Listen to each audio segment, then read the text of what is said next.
ఆదిమ సంఘము చేసిన ప్రార్థన, యెరూషలేము కట్టిన ప్రార్థన. ఆదిమ సంఘము చేసిన ప్రార్థన, యెరూషలేము కట్టిన ప్రార్థన. చెదరిన వారిని సమకూర్చే ఐక్యపరచే ప్రార్థన. ప్రార్థనని తుమయ్యా యేసయ్యా, ప్రార్థనని తుమయ్యా. దేవునికి మహిమ కలుగునుగాక.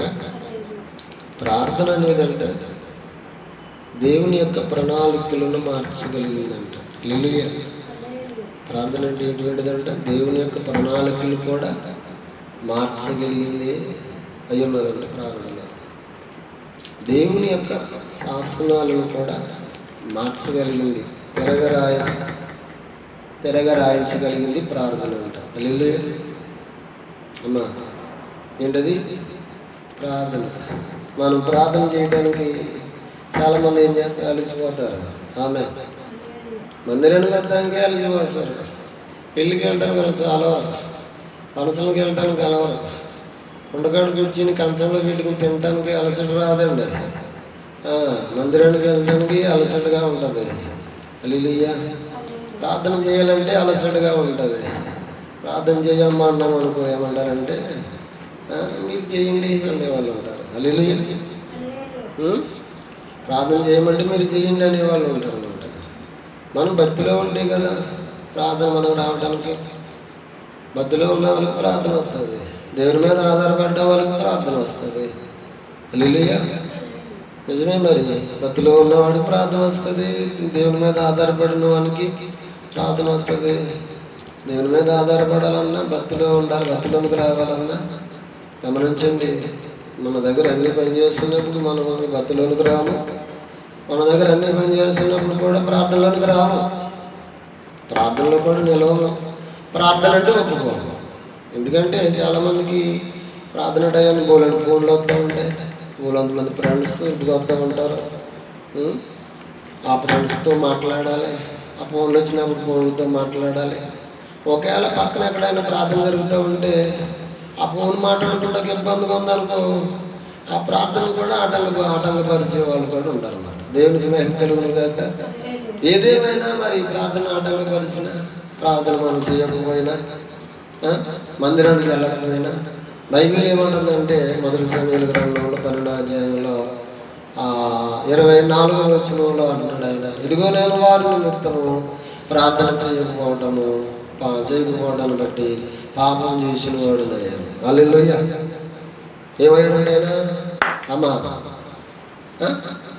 ప్రార్థన చేయకపోవడం అంటే ఏం చేసిన వాడు అయ్యాడంటే ఆయన పాపం చేసిన వాడు అయ్యాడు అంటున్నాడు సమూయేలు గారు.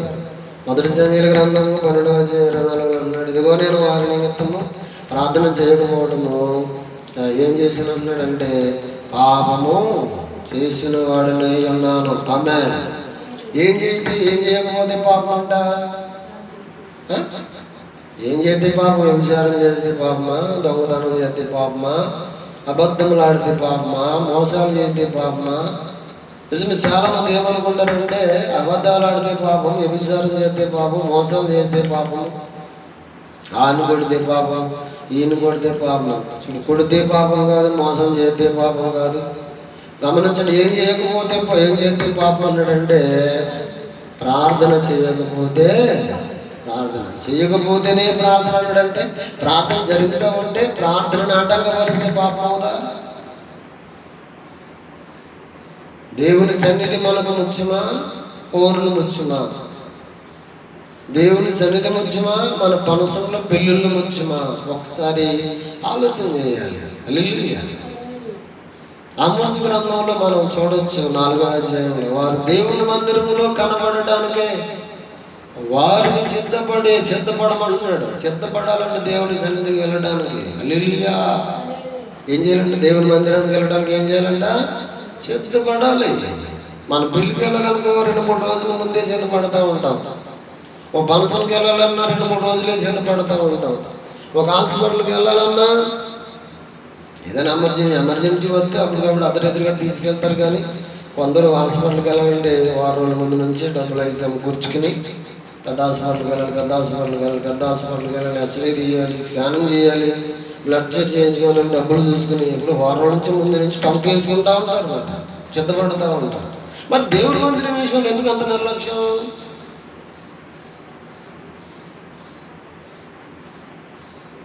చాలా మందికి అర్థం కాదండి ఈ మాటలు.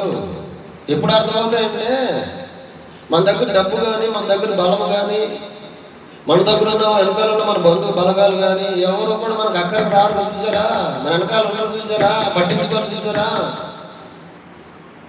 అప్పుడు జ్ఞాపకం వస్తాడు హల్లెలూయా. అప్పుడు జ్ఞాపకం వస్తాడండి దేవుడు. అప్పుడు ఈ మాటలు గుర్తుకొస్తాయి. అప్పుడు వరకు ఇవేమి గుర్తుకు రావు. అప్పుడు వరకు గుర్తురావు. కానీ ఈ మాటలు ఎప్పుడు మనకు ఎలా ఉంటాయంటే సూదులెండు గుచ్చినట్టుగా ఉంటాయన్నమాట. సూదులెండు గుచ్చినట్టుగా ఉంటాయన్నమాట. బాధపడుతూ ఉంటాం మనం, బాధపడతాం. నా కోసమే చెప్తున్నాడు ఈయన, మందిరానికి వెళ్తలేదు హల్లెలూయా. నిజమే, పెళ్ళికి వెళ్ళాను, ఫంక్షన్కి వెళ్ళాను, నా కోసం మాట్లాడుతున్నాడు ఈయన. మనకు ఇప్పుడు గుర్తురావు. ఇప్పుడు ఎలా గుర్తవుతాయంటే సూదులెండు పొడిచినట్టుగా గుర్తుకొస్తాయి. నిజమే, నిజంగా అసలు సత్యం నిజం ఎప్పుడు మనకు తెలుపుతుందంటే అప్పుడు తెలుపుతుందంట. అప్పుడు అయ్యో అప్పుడు తెలిసేటప్పటికి మనం ఉంటామో ఉండమో కూడా భూమి మీద తెలియదన్నమాట. అటువంటి స్థితిలోకి మానవుడు దిగజారిపోయే పరిస్థితుల్లోకి వెళ్ళిపోతున్నాడు. స్తోత్రం చెబుతాం గట్టిగా. నిజం ఈరోజు చాలా మందికి అర్థం కాదండి, అర్థం కాదు. దేవుడి సన్నిధి అంటే అర్థం కాక మరి అలాగ దేవుని మంది దేవుడిని నిర్లక్ష్యం చేయవారు. ప్రార్థన అంటే ఏంటంటే, ప్రార్థన అంటే దేవుడి ప్రణాళికలు కూడా మార్చగలిగిందంట ప్రార్థన. దేవుని యొక్క శాసనాలను కూడా మార్చగలిగినదే ప్రార్థన. ప్రార్థనను ఎప్పుడైతే చేయగలిగిన వారుగా ఉంటామో, నీ పట్ల ఒకవేళ దేవుడు ఏదైనా శాసనం రాసేసాడనుకో, దానిని మరలా ఏం చేస్తాడంటే తిరగరాస్తాడంట. హల్లెలూయా. తిరగరాయగలిగినది ప్రార్థన. ఇప్పుడు హిజ్కియా మరణం అవుతాడని చెప్పి దేవుడు ఒక గీత రాసేసాడు దాన్ని. గీత గీసి రాసేసిన తర్వాత అప్పుడు ప్రవక్త అయిన ఆమోస్ కుమారుడు ప్రవక్త అయిన యెషయాను పంపించాడు. ఇదిగో నీళ్ళు చక్కబెట్టుకోవాలి, నీళ్ళు చక్కబెట్టుకోమని చెప్పినప్పుడు ఆమోస్ కుమారుడు యెషయా ఏం చేశాడంటే ప్రవక్తగా మరి హిజ్కియా దగ్గరికి వెళ్ళాడు. హిజ్కియా దగ్గరికి వెళ్ళి ఇదిగో నువ్వు కొన్ని దినాల్లో నువ్వు మరణం కాబోతున్నావయ్యా, నీళ్ళు సర్ద పెట్టుకోమన్నాడు దేవుడు, చెప్పమన్నాడు అని చెప్పాడంట. ఇదేంటి బాబు, నేను ఆస్తిపరుడును, లేకపోతే నేను ఇజ్రాయిల్ పరిపాలిస్తున్న రాజునై ఉన్నాను, నేను నా దగ్గర సైన్యం ఉంది, బలం ఉంది, డబ్బు ఉంది, నేను కాపాడుకోగలను. అయినప్పటికీ నాకు మరణం రావడం ఏంటి, నేను బాగున్నాను కదా, ఇలాంటి ప్రవచనం ఎందుకు చెప్తున్నామని చెప్పి ప్రవక్త అయిన యెషయా మీదకి హిజ్కియా మరి గొడవకి వెళ్ళలేదు కానీ, లేదా తిరగబడలేదు. కానీ హిజ్కియా వెంటనే ఏం చేశాడంటే దేవుని సమ్ముఖంలో కనుక తన ఇంటిలోనే వెళ్ళంట తలిమి వేసి గోడ తట్టు కర్రలెత్తి కన్నీరు కారుస్తూ ఏం చేశాడంటే ప్రార్థన చేయటం మొదలు పెట్టాడంట. హల్లెలూయా. ఎప్పుడైతే ప్రార్థన చేయటం మొదలు పెట్టాడో ఇంకా ఆ ప్రవక్త హిజ్కియా ఇంటి నుండి ఇంకా తన ఇంటి దరిదాపుల్లోకి రాలేదంట. ఇంకా అతడు మార్గ మధ్యలోనే ఉన్నాడంట. కానీ మార్గ మధ్యలో ఉండగానే దేవుడు వెంటనే మరలా యెషయా ఆ ప్రవక్తతో మాట్లాడుతున్నాడు. ఇదిగో నువ్వు ఎవరి దగ్గరికి అయితే నువ్వు వెళ్ళి మరణం అవుతావని చెప్పి ఉన్నావో ఆ యొక్క హిజ్కియా దగ్గరికి వెళ్ళి ఏమన్నాడంటే అతని కన్నీరు అతని ప్రార్థన అతను చేరింది. ఇదిగో మరలా అతడు 15 సంవత్సరాలు బ్రతకగలడు అని చెప్పమని మాట్లాడాడు. వెంటనే ఆ ప్రవక్త ఏం చేశాడంటే వెంటనే ఎక్కడికి వెళ్ళాడంట, ఆమోసు కుమారుడైన యెషయా ప్రవక్త ఎక్కడికి వెళ్ళాడంటే మరలా వెంటనే హిజ్కియా దగ్గరికి వెళ్ళాడంట. ఇదిగో నీ కన్నీరు నువ్వు చేసిన ప్రార్థన ఎక్కడికి వెళ్ళిందంటే దేవుని మందిరానికి, దేవుని సముఖానికి వెళ్ళిపోయిందంట. ఇదిగో ఇదిగో నీకు వర్తమానం తెలియజేయమన్నాడు. నీకు ఇంకా 15 సంవత్సరాలు ఆయుష్ పొడిగించబడుతుందని చెప్పి మాట్లాడాను. దేవునికి మహిమ కలుగును గాక. నిజము వెంటనే ప్రార్థన ఎటువంటిదంటే గమనించండి, చాలా మంది అర్థం కాదు ప్రార్థన అంటే. ప్రార్థన ఎవరైతే చేయగలుగుతారో ఆ మరణంలో నుండి జీవంలో ప్రవేశించే వారుగా ఉంటారు. హల్లెలూయా. నిజమండి, ప్రార్థన ఎవరైతే చేయగలిగిన వారుగా ఉంటారో, దేవుని మందిరానికి ఎవరైతే వెళ్ళేవారుగా ఉంటారో వారు మరణ పడక మీద నుండంటారు. ఎక్కడికి ఎక్కడ దిగి వస్తారంటే జీవములోనికి దిగి వస్తారంట. మరణ పడక మీద నుండి మందిరానికి వెళ్తానికి మనం ఎప్పుడైతే ఇష్టపడతామో, దేవుని సముఖానికి వెళ్తానికి ఎప్పుడైతే ఇష్టపడతామో, మరణము కూడా అంటే నిన్ను విడిచి పారిపోతుందంట. హల్లెలూయా. చెప్పండి ఒకసారి హల్లెలూయా. యోహాను సువార్తలో చూడండి 5వ అధ్యాయంలో ఒక శ్రేష్టమైన మాట ఉంటుంది. యోహాను సువార్త 5వ అధ్యాయంలో 40వ వచనంలోను 41వ వచనంలోను అక్కడ రాస్తున్న మాటలు మనం చూసుకుంటే, పరిశుద్ధాత్మ దేవుడు అక్కడ చదివిస్తున్న మాట ఏంటంటే, చాలా మంది అనుకుంటారా అవివేకంగా ప్రవర్తించేవారు ఉంటారండో. యోహాను సువార్త 5వ అధ్యాయము 41 నుంచి ఆ మాటలు మనం చూద్దాం. చూడండి 40వ వచనంలో చూడండి ఒక మాట. అయితే నీకు జీవము కలుగునట్లు మీరు నా యొద్దకు రానోళ్ళరు. హల్లెలూయా. ఏమన్నాడు అక్కడైనా? మరలా చదువుతున్నాను అదే మాటని. యోహాను సువార్త 5వ అధ్యాయము 40వ వచనంలో, అయితే మీకు జీవము కలుగునట్లు మీరు నా యొద్దకు రానోళ్ళరు. అందుకే 41 అన్నాడు, నేను మనుషుల వలన మహిమ పొందేవాడును కాను, నేను మిమ్ములను ఎరుగుదును, దేవుని ప్రేమ మీలో లేదు అన్నాడు. హల్లెలూయా. ఏం లేదంట? నేను మిమ్మల్ని ఎరుగుదును, దేవుని ప్రేమ మీలో లేదంటాడు ఆయన. దేవునికి మహిమ కలుగును గాక. ఆయన అంటున్నామాట, నేను మనుషుల వలన మహిమ పొందువాడు కాను అన్నాడు. ఒకరు పైపైగా వారాలకు 2 వారాలకు 3 వారాలకు 4 వారాలకు జ్ఞాపకం, సంవత్సరానికి క్రిస్మస్ పండుగకో లేకపోతే ఈస్టర్ పండుగకో జనవరి 1కో మన భక్తి అలాగుంటే ఈలోగా ఏ నానార్థాలు జరుగుతాయి కుటుంబాల్లో, ఏ నానార్థాలు జరుగుతాయి మన జీవితాల్లో. అర్థమవుతుందా? ఒక పూట భోజనం చేయకుండా ఎంత నేర్చడండి, ఎంత అలసడండి, ఎంత నేర్చుడండి. ఒక రోజున భోజనం చేయకపోతే, ఒక రాత్రి ఒక నైట్ టైంలో స్నానం చేయకపోతే ఎంత పడుకోగలవా? పడుకోలేవు కదా. ఒక నైట్ భోజనం లేకపోయినా స్నానం లేకపోయినా మనిషికి ఎంత అలసట నేర్చుకోండి. ఒకసారి ఆలోచన చేయండి. అలాగన్నావా అన్నావు రాత్రి ఏం లేదంటే స్నానం చేయలేదు అనుకోండి, గీతలో నిద్ర అనేది లేదు, చాలా బలహీనమైంది. అబ్బాయి అలా ఉన్నావేంటన్నా ఆయన రాత్రికాలంలో భోజనం లేదయ్యా అనుకున్న టైంలో భోజనం లేకపోతాం, చాలా నీరసం వచ్చేసింది, అలసట వచ్చేసింది. ఈ రోజున మానవ జీవితంలో నీ జీవితంలో కూడా నిజంగానే భోజనం విలువ నీకు తెలుసును, పండుకుంటే నిద్ర విలువ తెలుస్తుంది. కానీ దేవుని మందిరానికి వెళ్ళేది ఈరోజు ఉపవాస ప్రార్థన కదా. ఈ ఉపవాస ప్రార్థనలో పాలుపంపులు పొందలేదే. ఈ వారం పొడుగు ఎన్ని కష్టాలు పడిన, నష్టాలు పడిన, బలహీనతలు పడిన, కుటుంబ సమస్యలు వచ్చినా, అయ్యో నాకు ఈ కుటుంబంలో ఈ వారం ఎంత నష్టం, ఎన్ని ఇబ్బందులు కలుగుతున్నాయా, అయ్యో మందిరంలో వెళ్ళలేదా? ఆ ప్రార్థన విలువను కనిపెడుతున్నావా? ఆ ప్రార్థన విలువను కనబెడితే ఏం చేస్తావు? మందిరానికి కనపంగానే వెళ్తావు, మందిరంలో ప్రార్థనలో పాల్పొందడం పొందుతావు. మేము అలాగే శుక్రవారం పూట ప్రార్థన ప్రారంభించి ప్రదర్శించుకున్నాం. అది దగ్గర నేను పరిచర్య ప్రారంభించిన కానీ శుక్రవారం ప్రార్థన జరుగుతున్నాం. కొన్ని సందర్భాలు బట్టి, కొన్ని సమస్యలను బట్టి అందరూ మందిరాలు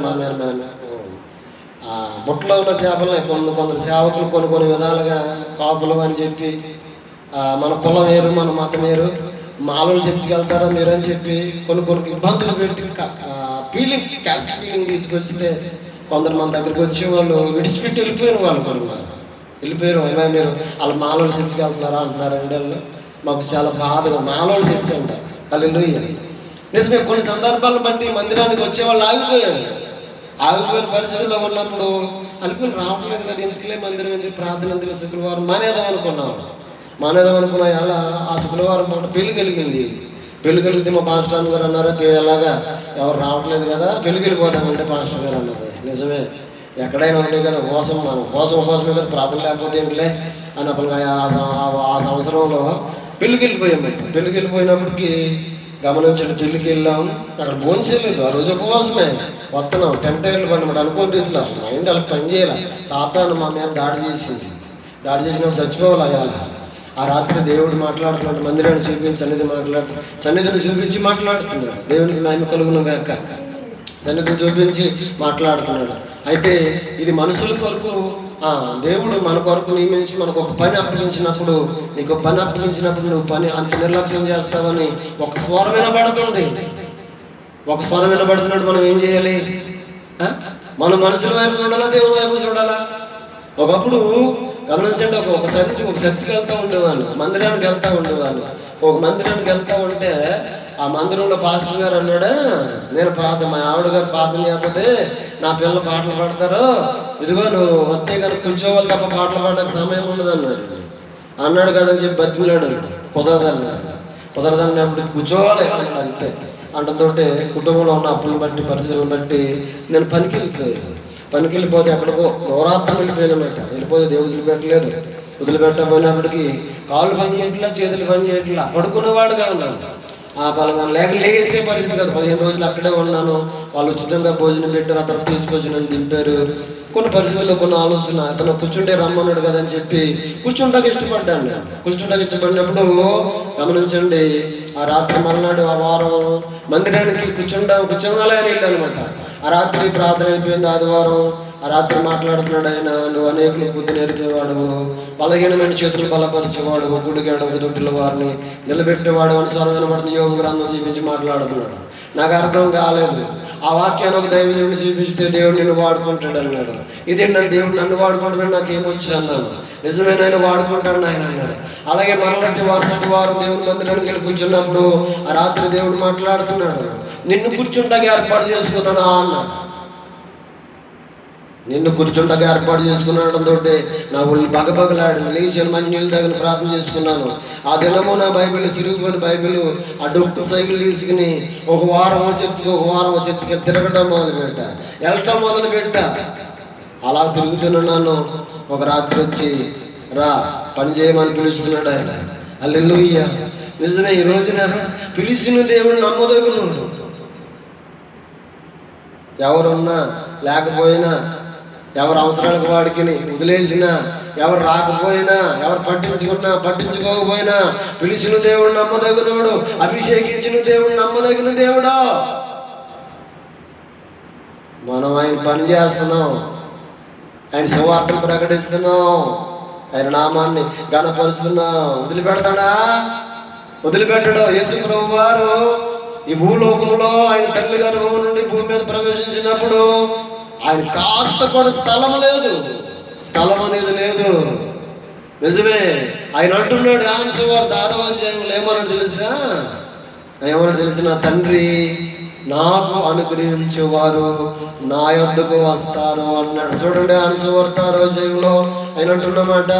నిజమే, దేవుని ఏర్పాటును బట్టి దేవుడు ఎవరినైతే మన కొరకు ఏర్పాటు చేశాడో, దేవుడు ఎవరినైతే మన కొరకు ఏర్పాటు చేసి మనకు అనుగ్రహించి ఉన్నాడో వారు మాత్రమే మన యొద్దకు వస్తారు. చూడండి, ఒక మాట 37వ వచనంలో ఉంటుంది. యోహాను సువార్త 5వ అధ్యాయం 37వ వచనంలో ఉంటుంది, తండ్రి నాకు అనుగ్రహించే వారందరూ నా యొద్దకు వస్తారు, నా యొద్దకు వచ్చే వారిని ఎంత మాత్రమును బయటికి త్రోసివేయను. స్తోత్రం చెప్తాం గట్టిగా, హల్లెలూయా. నిజమండి, తండ్రి నాకు అనుగ్రహించే వారు మాత్రం, దేవుడు మనకు ఏవైతే సిద్ధపరిచాడో, ఎవరినైతే మనకు అనుగ్రహించాడో వారు మాత్రమే వస్తారు. ఈ లోగా మనము ఒకవేళ ఎవరికైనా బాప్తిజాలు ఇచ్చేసినా, పేర్లు పెట్టేసినా, కొన్ని సంవత్సరాల వాళ్ళకి రొట్టె ద్రాక్షారసము సంస్కార ఆరాధనలో వాళ్ళు పాలు పంపులు పొందినా, అది దేవుడు మనకు అనుగ్రహించబడకపోతే వారు మన యొద్దకు రారు, మన దగ్గర నిలవరు కూడా. హల్లెలూయా. నిజమండి, ఒకవేళ మనం ఎవరెవరికి సహాయం చేసి ప్రార్థన చేసి కష్టాల్లో నష్టాల్లో ఉంటే వారిని విడిపించి వారు సహకారులుగా ఉన్నా అట్టువారు మనకు శత్రువులు అయిపోతారు. దేవుడు మనకు అనుగ్రహించకపోతే అట్టువారు మనకు విరోధులు అయిపోతారు అన్నమాట. ఎవరో ఒక శత్రువులు బయట నుంచి ఎవరు రారు, కానీ మనం ఎవరికైతే సహాయం చేస్తామో, ఎవరికైతే ప్రార్థన చేస్తామో, ఎవరినైతే మనం ప్రేమిస్తామో, ఎవరినైతే మన దగ్గర వారు అనుకుంటామో, మన వారు అనుకుంటామో, వాళ్ళే మనకు శత్రువులు అయిపోతారు. దేవునికి మహిమ కలుగును గాక. శత్రువుల ద్వారా కూడా శత్రువులు కూడా మిత్రులుగా చేయగలిగిన నా దేవుడు. స్తోత్రం చెప్తాం గట్టిగా.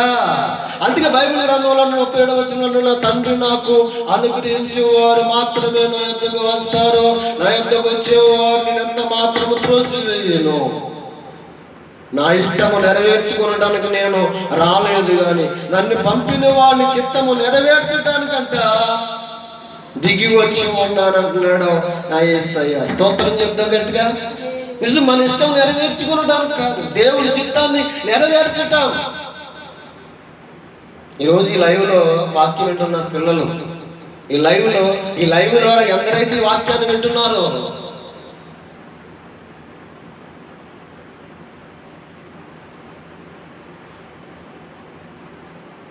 లైవ్ ద్వారాగా లేకపోతే ఈ వాక్యం ఇలాగ విని మనుషుల వైపు చూడుకోకుండా దేవుని చిత్తాన్ని మనం నెరవేర్చేవారుగా. బైబిల్ గ్రంథంలో ఒక మాట ఉంది, నరుని కోపము దేవుని చిత్తాన్ని నెరవేర్చేదంట. హల్లెలూయా. నిజము, కోపాలు పెట్టుకుని తాపాలు పెట్టుకుని కొందరు మందిరానికి మానేసిన వాళ్ళు ఉంటారు, మందిరానికి రాని వారుగా ఉంటారు, దేవునికి లోబడిని ప్రజలుగా ఉంటారంట. ఏదేమైనా పరిశుద్ధాత్మ దేవుడు తెలియజేస్తున్న మాట ఏంటి, అందుకే 44లో అంటున్నాడు ఆయన. ఏమన్నాడు 44లో, యోహాను సువార్త 6:44 అన్నాడు, నన్ను పంపిన తండ్రి వాణిని ఆకర్షిస్తేనే గాని వారు నా యొద్దకు రారు. నిజమే, నా తండ్రి మనం ఆ సమయం కొరకు మనం ఏం చేయాలి? కనిపెట్టేవారుగా ఏం చేయాలంటే కనిపెట్టేవారుగా, ప్రార్థన చేయవారుగా ఉండాలి. మనం ప్రార్థన చేయాలి. దేవుడు చూస్తున్నాడు. ప్రార్థన అనేది చాలా ప్రాముఖ్యమైనది. ఏమో పొద్దున్నే ప్రార్థన, మధ్యాహ్నం ప్రార్థన, సాయంకాలం ప్రార్థన, అంతమాల నోరు తెరిస్తే ప్రార్థన ఉండాలండి. ప్రార్థన వల్ల గమనించిన మన పరిస్థితులు మారుతాయండి. స్థుతి వల్ల మన స్థితి మారుతుందండి. దేవుడు మారుస్తాడండి.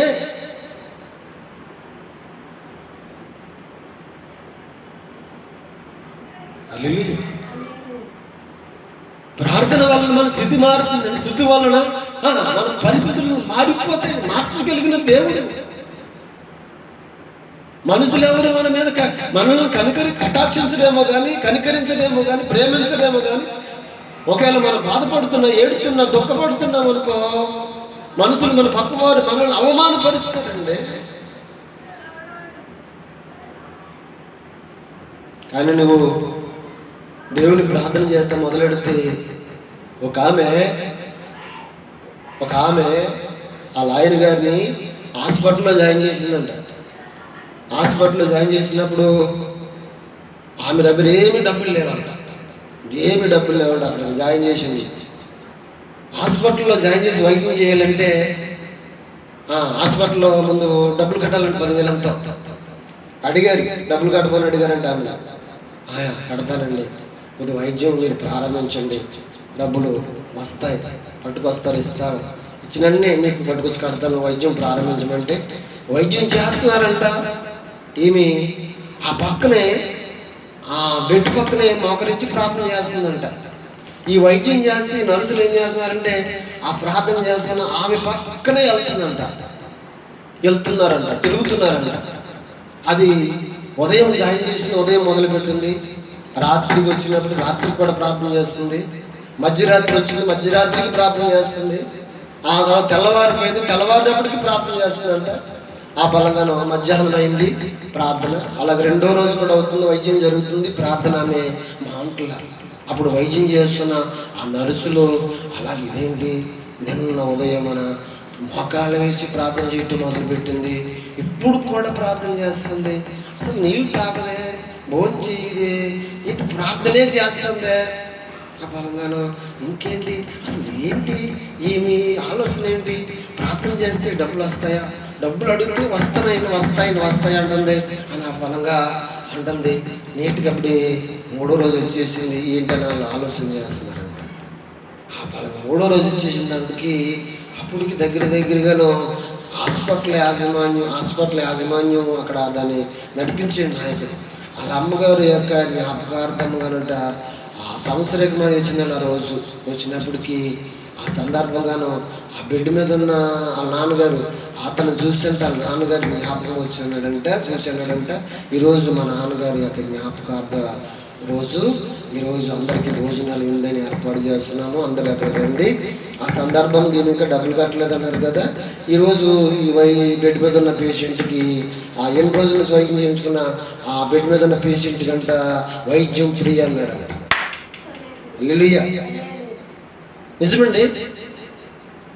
ఆమె దగ్గర తమామునంట కనీసమునంట బయటికి వెళ్ళు కదా, ఏదైనా టీ ఆటో ఎక్కడానికైనా 10 రూపాయలు 5 రూపాయలు కూడా తమాము లేవు. అటువంటి స్థితిలో అతను తీసుకొచ్చి హాస్పిటల్లో జాయిన్ చేస్తే డబ్బులు వస్తాయండి, పట్టుకోస్తారు, ఇస్తానని చెప్పి ఆమె ప్రార్థన ప్రారంభిస్తే హాస్పిటల్ యాజమాన్యం నడిపిస్తున్న ఆయన మా నాన్నగారి సంవత్సరం ఈరోజు జ్ఞాపకార్థం రోజు. ఇదిగో ఈరోజు హాస్పిటల్లో ఉన్న వారికి, బెడ్ మీద ఉన్న వారికి అంటే బిల్లులు కట్టక్కర్లతో అన్నాడు. దేవునికి మహిమ కలుగును గాక. ఎంత గొప్ప దేవుడు, ఆలోచన చేయండి. ఊరకనే కాదు, నిజంగా జరిగిన విషయం ఇది. ఆమె విషయంలో కాదు, నా జీవితంలో కూడా అనేకమైన అద్భుతాలు, ఆశ్చర్యమైన కార్యాలు లేదు అనుకున్న స్థితిలో కూడా నా స్థితిని మార్చిన వాడు. ఈరోజున ప్రార్థన అనేది చాలా ప్రాముఖ్యం. దేని దగ్గరైనా నిర్లక్ష్యంగా ఉండు, కానీ ప్రార్థన దగ్గర నిర్లక్ష్యం చేయరాదు. స్తోత్రం చెబుతాం గట్టిగా. అందుకే రోమపత్రికలో ఒక మాట అన్నాడు కదా, ఏమన్నాడు? ఆసక్తి విషయంలో మానవులు కాకోకుండా ఆత్మ విషయంలో నుండి ఎలా ఉండాలన్నాడు రోమపత్రిక 12వ అధ్యాయంలో. మనం చూస్తే పరిశుద్ధాత్మ దేవుడు తెలియజేస్తున్నాడు. చూడండి, రోమపత్రిక 12వ అధ్యాయంలో 11వ వచనం కానించే మాటను మనం చదువుదాం. చూడండి, ఆసక్తి విషయంలోనంట మాంద్యులు కాక ఆత్మ విషయంలో తీవ్రత గలవారై ప్రభువును సేవించేవారుగా ఉండాలంట. ఈ నిరీక్షణ గలవారై సంతోషించి శ్రమ యందు ఓర్పు గలవారై ప్రార్థన యందు పట్టుదల కలిగి ఉండాలి. హల్లెలూయా. వెళ్ళాములే ఆదివారం ఎవరు చేస్తారులే ప్రార్థన. నీ కుటుంబ పరిస్థితులు మార్చబడాలి, నీ బిడ్డల పరిస్థితులు మార్చబడాలి, నీ భర్త పరిస్థితి మార్చబడాలి. మరణములో నుండి జీవములోను ప్రవేశించాలి.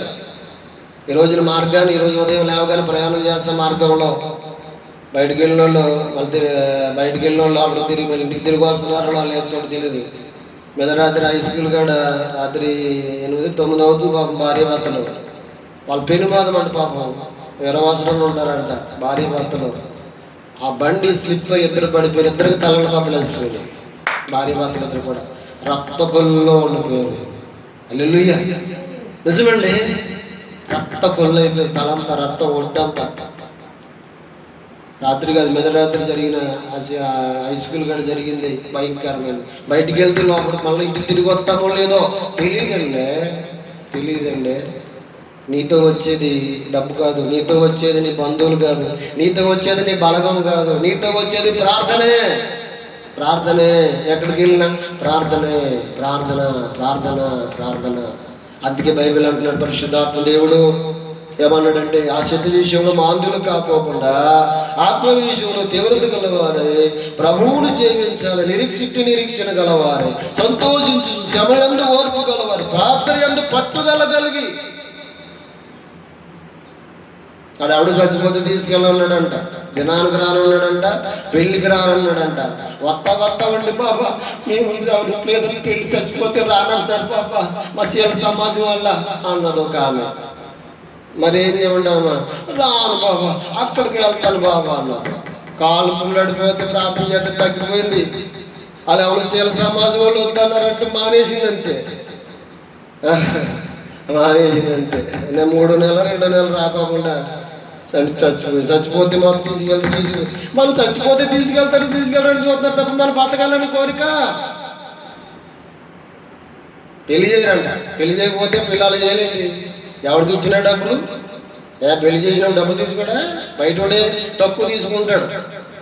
వాళ్ళే 12,000 15,000 తీసుకున్నారంటే ఇప్పుడు స్తోత్రం చెప్తాను గట్టిగా చెప్పండి. మన బ్రతకక్కర్లేదు, చచ్చిపోతే తీసుకెళ్ళరేమో, అయ్యో ఎక్కడికైనా పెళ్ళి అయితే కవర్ చెప్పరేమో, తింటాకుండదేమో అని బాధ, తింటాకుండదేమో, తాగుతాకుండదేమో. మనం బాగుండాలి, మన పిల్లలు బాగుండాలి, మన కుటుంబం బాగుండాలి, మనం ఆశీర్వాదకరంగా ఉండాలి, ఇంకా మనం కొన్ని సంవత్సరాలు బ్రతకాలని ఆలోచన లేదు వీళ్ళకి. వాళ్ళు ఎవరు వచ్చారంటే రామన్నారంట, చచ్చిపోతే రామన్నారంట. హల్లెలూయా. నిజమే, జనం అలాగనే చెప్పండి నశించిపోతున్నారన్నమాట చాలామంది. అసత్యంలోనే ఉండన్నారు కానీ సత్యాన్ని తెలుసుకుని, అందుకే అన్నాడు ఆయన, మీలో మీరు జీవం గలవారు ఎవరినట్లుగా మీరు నా యొద్దకు రానోళ్ళరు. నిజమే, నా యొద్దకు వచ్చేవారిని నేను అంత మాత్రము తోసిలేను అంటున్నాడు ఆయన. నిజమే, నువ్వు దేవుని మందిరానికి వెళ్ళగలుగుతున్నావా? దేవుని సన్నిధిలో ఉండగలుగుతున్నామా? ప్రార్థించగలుగుతున్నామా? ఏది పాపమో, వ్యభిచారం చేస్తే, దొంగతనం చేస్తే, మోసాలు చేస్తే, మరొకటి ఏది పాపం కాదంట. ఇదిగో వారి నిమిత్తం నేను ప్రార్థన చేయకపోవడమే పాపం చేసిన వాడినై ఉన్నాను అంటున్నాడు ఆయన. దేవుని స్వరం వినపడుతుంది, దేవుని సన్నిధిని నీ మధ్యలో నీ సమక్షంలో తీసుకొచ్చి దేవుడు పెట్టినప్పుడు కూడా దేవుని ఏర్పాటును, దేవుని పిలుపును కూడా నువ్వు నిర్లక్ష్యం చేసి దేవుని మాటకు లోపడిపోకుండా మనం జీవిస్తూ ఉంటే, మార్కు సువార్త 13వ అధ్యాయంలో మనం చూడొచ్చు. ఆ భయంకరమైన దినాలు సంభవించినప్పుడు ఎవరైతే తన ఏర్పాట్లు, తన పిలుపులో లోబడిన వారే ఉంటారో, దేవుడు తన దూతలతో కూడా ఆ మహిమగల దూతలతో రానున్నప్పుడంట ముందుగా తను ఏర్పరుచుకున్న వారినంట వారిని ఒక చోటకు సమకూర్చడం కొరకు దేవుడు తన దూతలను పంపి వారిని ఒక పక్కకు చేరుస్తున్నాడు. నోవాహు దినములలో జల ప్రళయము ద్వారాగా ప్రపంచమును నాశనం చేయాలని ఉద్దేశించినప్పుడంట దేవుడు నోవాహు ద్వారాగా నోవాహుతో ఉన్న వారిని ఓడలోకి సమకూర్చి రక్షించినట్టుగా బైబిల్ గ్రంథంలో అన్నాడు. తెస్సలోనికీయులకు రాసిన పత్రికలో మనం చూసినప్పుడు 5వ అధ్యాయము 9వ వచనంలో అన్నాడు, మనము ఉగ్రత పాలవటానికి మనలను దేవుడు ఏర్పరచుకోలేదంట, పిలుచుకోలేదంట, నిర్మించుకోలేదంట. కానీ రక్షణ గలవారు, రక్షింపబడటానికి మనల్ని ప్రభు నిర్మించుకున్నాడంట. అది నువ్వు గమనించు. అది గమనించి ప్రవర్తించే వారుగా మనం ఉంటే హల్లెలూయా, నువ్వు రక్షించబడతావు, నీ కుటుంబాన్ని రక్షించుకుంటావు, నీతో ఉన్నవారిని రక్షించుకుంటావు, అనేక మందిని రక్షించగలుగుతావు, అనేక మందిని దేవుని దగ్గర నడిపించే స్థితిలోనే ఉంటావు. మోకరించండి, ప్రార్థన చేసుకుందాం. ప్రార్థన చాలా ప్రాముఖ్యమైనది. ప్రార్థన దేవుని యొక్క ప్రణాళికలు కూడా మార్చగలిగిందంట. ప్రార్థన దేవుడు రాసిన ఏ శాసనమునైనా మార్చగలిగింది ప్రార్థన. నినివే వారు ప్రార్థన చేసినప్పుడు చేయదలసిన కీడు చేయకోకుండా ఆయనే పశ్చాత్తాపడ్డాడంట. కీడు చేయలేదంట కానీ మేలు చేసాడంట. హల్లెలూయా. ప్రార్థన చేసుకుందాం. సర్వశక్తిమంతుడు, సర్వాధికారము కలిగిన తండ్రి, పరిశుద్ధుడానికి వందనాలు. ఎంతవరకు నాయన మాకు తోడున్నావు నాయన. ఇదిగో వారి నిమిత్తం మేము ప్రార్థన చేయకపోవటమే పాపం చేసిన వారిగా ఉన్నాడు అన్నాడు సమూయేలు గారు. ఆయన నిజమేనాయన, ప్రార్థన చేయాలంటే భక్తి ఉండాలి ఆయన. ప్రార్థన చేయాలంటే మందిరానికి వెళ్ళాలి ప్రభు. ప్రార్థన చేయాలంటే విశ్వాసం ఉండాలి ఆయన, నమ్మకం అనేది ఉండాలి ఆయన. హల్లెలూయా. నిజమేనాయన, ఈనాడు ప్రజలు నాయన అన్ని విషయాల్లో నాయన ముందుంటున్నారు, అన్ని విషయాల్లో సిద్ధపడుతున్నారు ప్రభు. ప్రార్థన అన్నప్పటికీ నాయన వెనుకబడే వారుగా ఉన్నారు నాయన, లోబడిన వారిగా ఉన్నారు నాయన.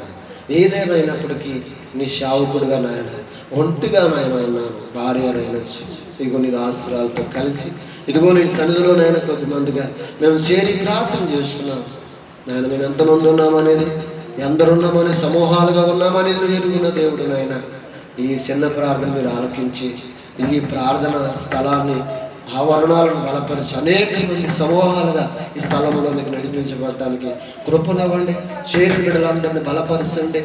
ఈ వాక్యం వింటున్న ప్రతి ఒక్కరిని కూడా బలపరిచి దీవించి నడిపించి ఈ సేవకుడు నేను బలపరిచి వాడుకొని మీరే మహిమ పొందుకోమని యేసయ్య నామములో ప్రార్థన అడుగుతున్నాను తండ్రి. ఆమేన్. ఆమేన్. అందరికీ వందనాలు. God bless you.